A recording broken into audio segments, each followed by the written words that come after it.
David, il s'est retrouvé face à Goliath.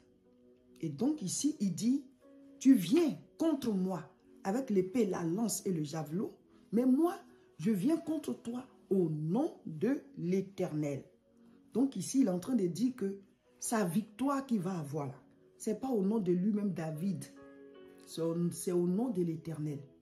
David avait une capacité surnaturelle. Quand David a été oint par Samuel, à partir de là, là-bas où il s'occupait des brebis de son papa, là, dans la prairie là-bas, il combattait les animaux sauvages. Quand il venait pour prendre les brebis, lui, David, il se battait avec eux et il arrivait à les vaincre. Pourtant, c'était un jeune homme. Il n'était même pas encore adulte, mais il se battait avec des animaux sauvages. On va lire le passage 1 Samuel 17, verset 37. David dit encore, « L'Éternel qui m'a délivré de la griffe du lion et de la patte de l'ours me délivrera aussi de la main de ce Philistin. » Donc c'est ce jour-là que les gens ont su que David, quand il est au champ là-bas, il y a des ours, il y a des lions qui viennent combattre contre lui à cause des brebis. Mais il était seul en train de les surveiller. Et il dit que Dieu qui l'a délivré de la griffe du lion et de la patte de l'ours, ça veut dire qu'il s'est battu contre ces animaux-là. Ce Dieu-là me délivrera aussi de la main de ce Philistin. Ce Philistin-là, c'est Goliath. Goliath avait une taille qui dépassait la dimension normale. C'était un géant et il était très fort, formé depuis l'enfance à être un homme de guerre. Il était armé. À leur époque, leurs armes là, il avait tout, l'épée, la lance, le javelot, il avait tout ça pour combattre. Et David, il n'avait jamais fait l'armée. Il ne savait même pas manier l'épée, la lance et le javelot. Lui, il combattait avec les pierres, puisque c'est ça qu'il utilisait, voilà, pour pouvoir chasser les animaux sauvages qui venaient combattre les brebis qu'il surveillait. Donc, il défendait son troupeau comme ça. Et lui-même, il dit que Dieu l'a délivré de la griffe du lion, de la patte de l'ours. Ça veut dire qu'il s'est rapproché, ils se sont battus et il a gagné. Donc, il avait une capacité surnaturelle. C'était qu'il avait une force qui lui venait de Dieu. Il avait une force spirituelle et physique. Il combattait, il avait toujours la victoire. Ça, ce n'était pas naturel. Donc, il dit ici que de la même manière, Dieu va le délivrer de Goliath. Parce qu'il est venu sur le champ de bataille et Goliath a lancé un défi à tout son peuple. L'armée de son peuple. Il dit, ce n'est pas la peine que les deux armées fassent la guerre, qui se combattent. Mais que lui, Goliath, lui seul, que eux, ils donnent aussi une personne. Et puis, ils vont s'affronter. Si lui, il a été vaincu, son peuple va devenir l'esclave de leur peuple. Et si c'est eux qui ont été vaincus, bah, ils vont être les esclaves de ce peuple, d'Israël. Donc David a dit, je vais aller combattre. Au départ, les gens ont douté. Ses frères ont douté. Le roi a douté. Mais c'était que lui seul qui s'est présenté. Donc finalement, il allait combattre. Et il a eu la victoire. Quand il a vaincu Goliath, c'est ce jour-là que tout le pays a connu David.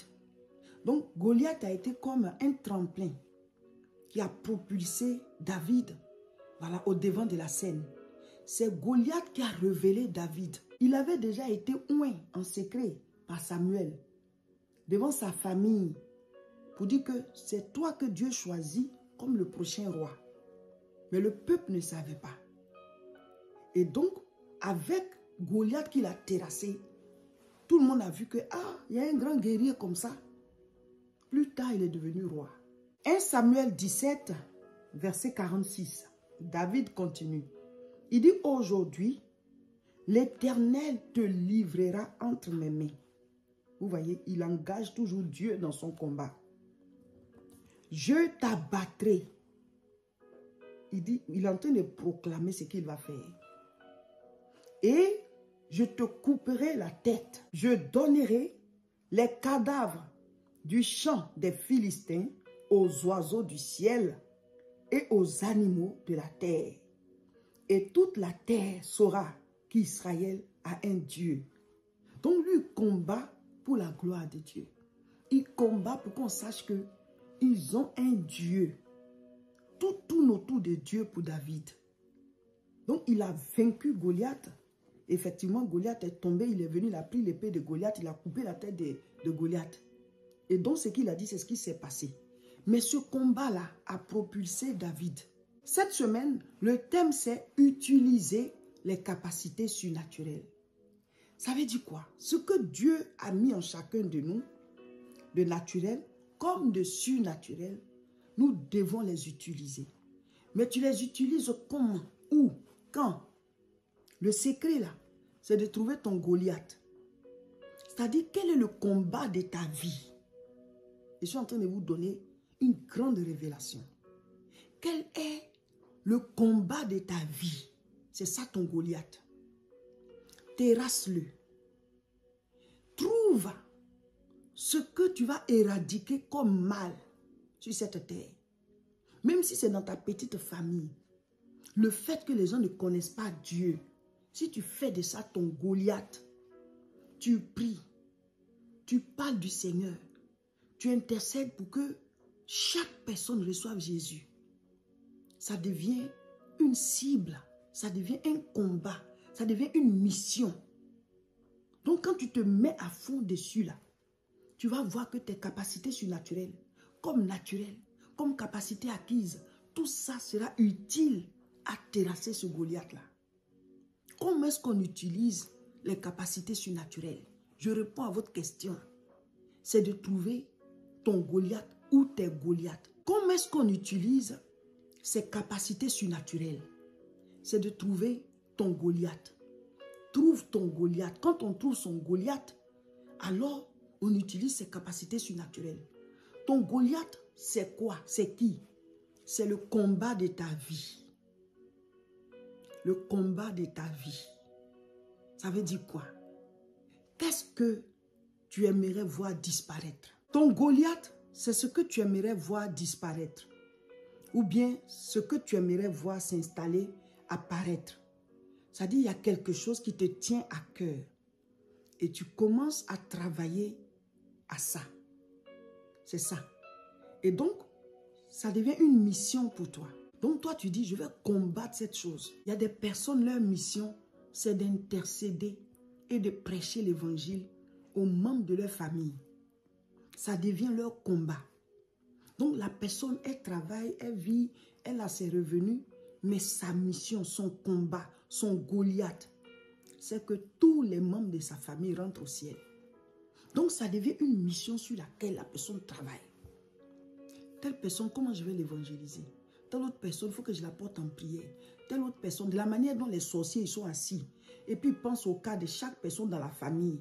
Et puis ils veulent envoûter telle personne. Celle à son mariage, je dois gâter ça. Telle chose, son entreprise, là, ça doit se retrouver par terre. Lui, là, ses études ne doivent pas marcher. Ils ont des plans diaboliques pour chaque personne. Il y a des personnes que Dieu peut susciter. Et ta mission, c'est que tous les membres de ta famille reçoivent Jésus. Et qu'ils réussissent tous et que la famille brille. Ça peut être ton fardeau, ça peut être ta mission. Et à partir de cette mission-là, d'autres missions peuvent sortir. Dieu peut te donner d'autres choses. Trouve ton Goliath. Trouve ta mission. Trouve ton Goliath et terrasse-le. Je suis en train de vous donner une grande révélation. Quel est le but de ta vie? Prie, dis au Seigneur, je veux manifester mes capacités surnaturelles. Montre-moi mon Goliath, comme tu as montré à David. Il a combattu, il a été propulsé. Et pendant que tu fais ta mission là, voilà, alors Dieu te propulse. C'est la mission là qui est comme un tremplin qui te met au devant de la scène. C'est comme ça.